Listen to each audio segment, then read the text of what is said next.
پرندے عجیب طرح کے تھے جو اسے پہلے نہیں دیکھے گئے تھے۔ جثہ میں کبوتر سے چھوٹے تھے اور ان کے سر درندوں جیسے تھے۔ ان کے پنجے سرخ تھے اور رنگ سیاہ۔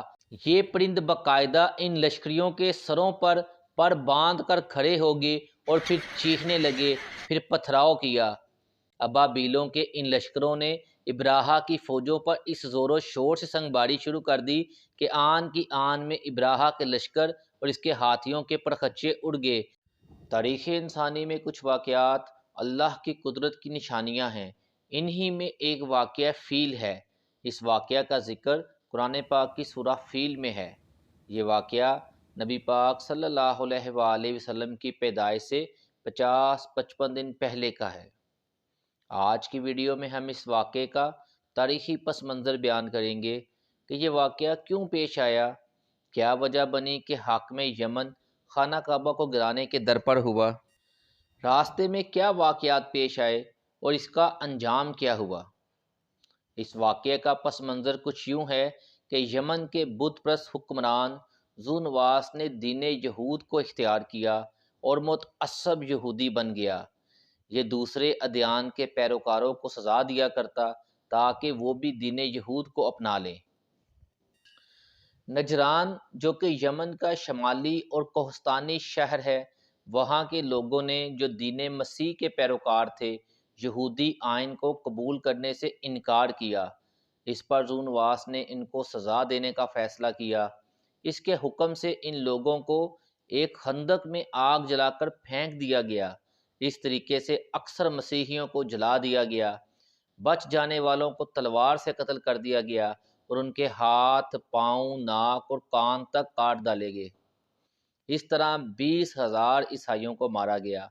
مفسرین کے مطابق قرآن پاک کے سورہ بروج میں اسی ماجرے کی طرف اشارہ ہے۔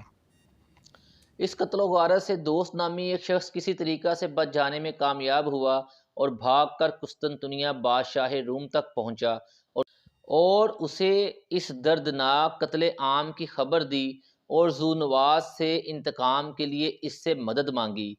یہ بادشاہ نصرانی مذہب پر تھا۔ اس نے گورنر حبشہ کو اس کی مدد کرنے کو کہا۔ چنانچہ نجاشی نے ایک بہت بڑا لشکر جو 70,000 افراد پر مشتمل تھا، اریات نامی شخص کی کمان میں یمن کی طرف روانہ کیا۔ ابراہہ بھی اس لشکر کے افسروں میں سے ایک افسر تھا۔ ذو نواس نے مقابلہ کیا لیکن شکست کھائی اور اپنے گھوڑے سمیت دریا میں کود کر موج دریا میں غرق ہو گیا۔ اس طرح یمن سے ہمیری سلطنت کا خاتمہ ہوا اور سارے یمن پر شاہ حبشہ کا قبضہ ہو گیا۔ نجاشی نے اریات کو یمن کا حکمران مقرر کیا، لیکن کچھ ہی عرصے کے بعد ابراہہ نے اریات کے خلاف بغاوت کر دی، جس کے نتیجے میں اریات قتل ہوا اور یمن کی حکمرانی ابراہہ کے پاس آ گئی۔ یہ بات 543 عیسوی کی ہے۔ ابراہہ عیسائی تھا اور عیسائیت کی تبلیغ میں بڑا پرجوش تھا۔ اس نے جب یہ دیکھا کہ لوگ حج بیت اللہ کے لیے مکہ مکرمہ جاتے ہیں، خانہ کعبہ کا طواف کرتے ہیں اور وہاں پر خوب برکات نازل ہوتی ہیں، تو اس نے سوچا کہ عیسائی مذہب کے نام پر بھی ایک ایسی عالی شان زبردست عمارت بنا لیتا ہوں جس کی طرف پوری دنیا سے لوگ آئیں اور خانہ کعبہ سے سب کی توجہ ہٹ جائے۔ اپنے اسی مشن کی تکمیل کے لیے ابراہہ نے یمن کے دارالسلطنت صنعاء میں بڑے اہتمام سے ایک بہت اونچا، بہت مضبوط اور بے حد خوبصورت گرجا بنایا۔ یہ اس قدر بلند تھا کہ چوٹی تک نظر ڈالنے والے کی ٹوپی گر پڑتی تھی، اسی لیے عرب اسے کلیس یعنی ٹوپی پھینک دینے والا کہتے تھے۔ یہ عمارت سنگ مرمر کے سفید، سرخ، زرد اور سیاہ پتھروں سے بنی تھی۔ ممبر ہاتھی دانت اور آبنوس سے بنوائے گئے تھے اور دروازوں اور کھڑکیوں میں خوبصورتی کے لیے سونے کی میخیں لگائی گئیں۔ جگہ جگہ چھوٹے چھوٹے مینار بنے ہوئے تھے جن میں عود اور عنبر جلتا، جن کی خوشبو سے پوری عمارت مہکتی رہتی تھی۔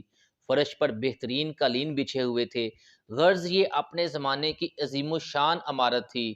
اب ابراہہ نے اعلان کر دیا کہ یمن کے عرب قبائل آئندہ سے خانہ کعبہ کا سفر کرنے کی بجائے اس عمارت کا حج کیا کریں۔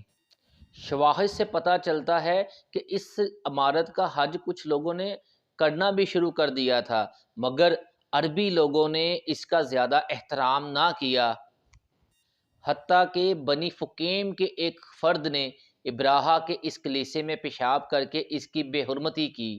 اسی دوران ایک عرب سردار ابو سمامہ بن عوف نے گرجے کے اندر جا کر پخانہ کر دیا۔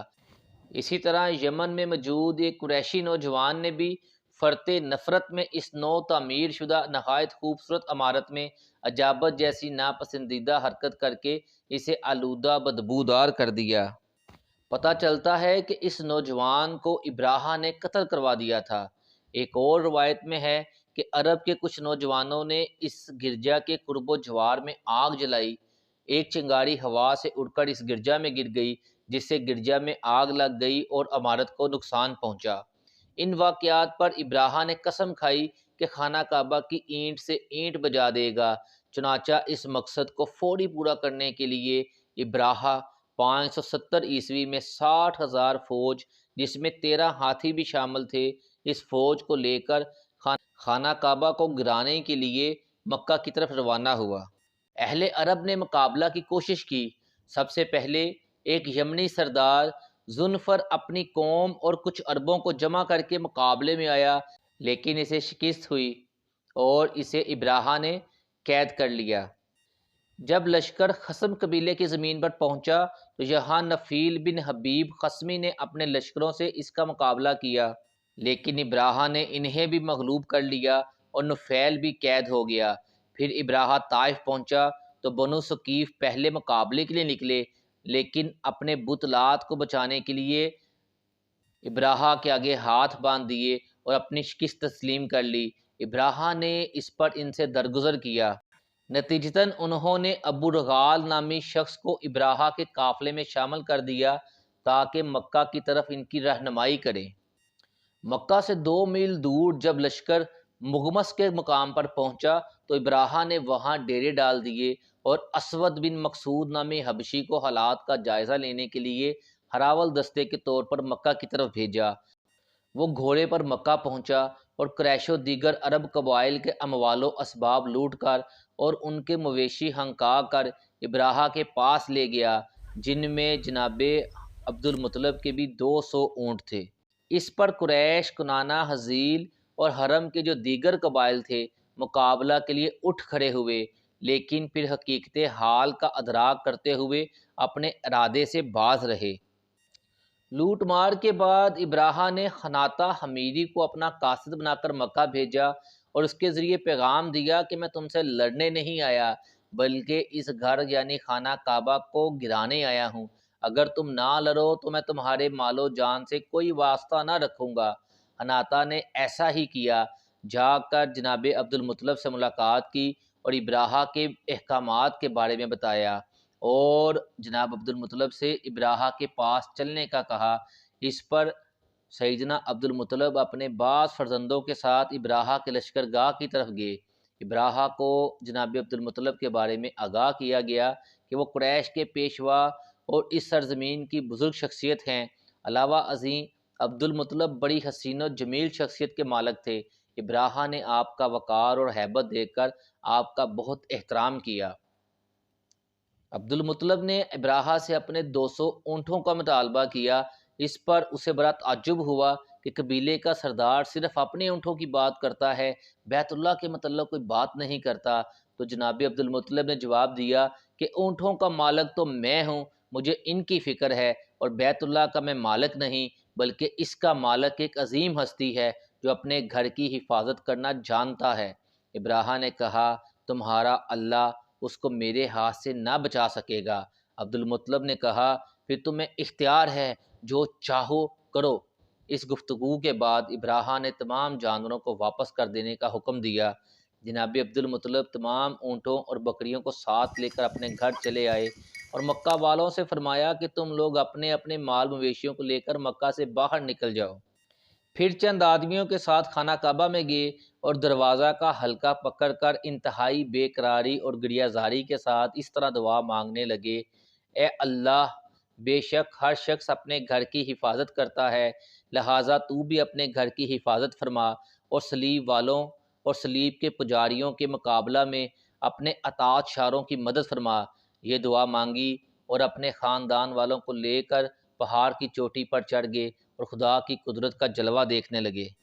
دوسری طرف سے ابراہہ نے مکہ پر فوج کشی کے لیے بغل بچا کر کوچ کرنے کا حکم دیا۔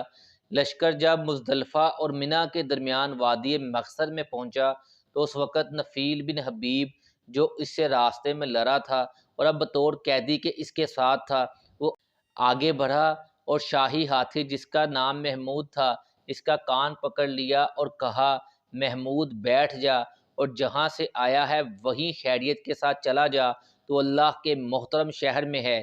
یہ کہہ کر کان چھوڑ دیا اور بھاگ کر قریب کی پہاڑی میں جا چھپا۔ محمود ہاتھی یہ سنتے ہی بیٹھ گیا۔ مہاوت نے اس کو بہت مارا تاکہ وہ اٹھ جائے، لیکن وہ اٹھنے کے لیے تیار نہیں ہوا۔ ایسا لگتا تھا کہ زمین نے اس کو پکڑ لیا ہے۔ ابراہہ اس واقعے سے سخت متعجب ہوا۔ اسی اثناء میں قہر الہی ابابیلوں کی شکل میں نمودار ہوا۔ دیکھا کہ ایک گھٹا ٹوپ پرندوں کا جھرمٹ بادل کی طرح سمندر کے کنارے کی طرف سے امڈا چلا آ رہا ہے۔ ابھی پوری طرح دیکھ بھی نہیں پائے تھے کہ وہ جانور سر پر آ گئے، چاروں طرف سے سارے لشکر کو گھیر لیا۔ گول کے گول اور جھنڈ کے جھنڈ پرندوں کے آن پہنچے، جن میں سے ہر ایک کے پاس 3 کنکریاں تھیں، ایک ایک چونچ میں اور 2 پنجوں میں، جو تقریباً چنے کے دانے کے برابر تھیں۔ یہ پرندے عجیب طرح کے تھے جو اس سے پہلے نہیں دیکھے گئے تھے۔ جثہ میں کبوتر سے چھوٹے تھے اور ان کے سر درندوں جیسے تھے۔ ان کے پنجے سرخ تھے اور رنگ سیاہ۔ یہ پرند باقاعدہ ان لشکریوں کے سروں پر باندھ کر کھڑے ہو گئے اور پھر چیخنے لگے، پھر پتھراؤ کیا۔ روایت میں ہے کہ جب محمود ہاتھی بیٹھ گیا اور پوری کوشش کے باوجود بھی نہ اٹھا تو انہوں نے دوسرے ہاتھی کو آگے کیا۔ اس نے قدم بڑھایا ہی تھا کہ اس کی پیشانی پر کنکری پڑی اور بلبلا کر پیچھے ہٹا۔ یہ عذاب دیکھ کر سب ہاتھی بھاگ کھڑے ہوئے، صرف ایک ہاتھی رہ گیا تھا جو اس کنکری سے ہلاک ہوا۔ ادھر برابر کنکریاں آنے لگیں۔ ابابیلوں کے ان لشکروں نے ابراہہ کی فوجوں پر اس زور و شور سے سنگباری شروع کر دی کہ آن کی آن میں ابراہہ کے لشکر اور اس کے ہاتھیوں کے پرخچے اڑ گئے۔ ابابیلوں کی سنگباری خداوند قہار و جبار کے قہر و غضب کی مار تھی۔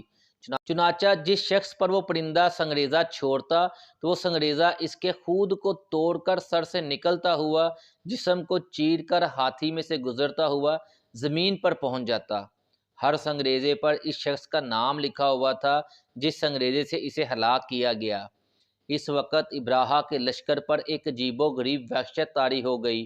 جس سپاہی پر یہ کنکریاں گرتی تھیں ان کے جسم پر چچک نکل آتی تھی، اور جیسے ہی جسم پر کنکریاں لگتی تھی جسم گلنے لگتا تھا۔ لشکر میں فوج کی کثیر تعداد چچک کی وجہ سے ہلاک ہو گئی۔ لشکر کے سپاہیوں میں سے کچھ وہیں ہلاک ہو گئے اور کچھ لوگ بھاگ نکلے۔ بھاگتے بھاگتے ان کے اعضاء کٹ کٹ کر گرتے جاتے تھے اور بالآخر جان سے جاتے تھے۔ ایک پتھر ابراہہ کے آ کر لگا، اس کے جسم پر زخم آئے جو پھنسوں کی شکل میں تھے، اور جب ان میں سے ایک گرتی تو دوسری نکلتی۔ گوشت اور خون پانی کی طرح بہنے لگا اور ابراہہ کے جسم میں ایسا زہر سرایت کر گیا کہ اس کا ایک ایک حصہ سر گل کر گرنے لگا۔ اسی حالت میں جب وہ یمن پہنچا تو بالکل گوشت کا لوتھڑا بنا ہوا تھا۔ انگلیوں کے پور جھڑ گئے، سینہ پھٹ گیا، دل باہر نکل آیا اور وہ تڑپ تڑپ کر مر گیا، اور دشمنوں پر چڑیوں کا غیظ و غضب ضرب المثال بن گیا۔ ہاتھیوں کو ساتھ لانے کا مقصد ان کا خیال یہ تھا کہ بیت اللہ کے ستونوں میں لوہے کی مضبوط اور لمبی زنجیریں باندھ کر ان زنجیروں کو ہاتھیوں کے گلے میں باندھیں اور ان کو ہنکا دیں تو سارا بیت اللہ معاذ اللہ گر جائے گا۔ یہ اللہ کا نظام ہے کہ ہاتھیوں کا ساتھ لانا ہی ان کی ذلت آمیز کس کا سبب بنا۔ قریشیوں کو بڑا مال ہاتھ لگا۔ زمین عرب میں آبلہ اور چچک اسی سال پیدا ہوتے ہوئے دیکھے گئے، اور اسی سال سپند اور ہنزل وغیرہ کے کڑوے درخت سرزمین عرب میں دیکھے گئے۔ دوستو، امید کرتا ہوں آپ کو آج کی یہ کاوش پسند آئی ہوگی۔ ویڈیو اچھی لگی ہے تو ویڈیو کو لائک کریں، اپنے دوستوں کے ساتھ شیئر کریں اور چینل اسلام دی ٹو پکچر کو سبسکرائب کریں۔ Thanks for watching.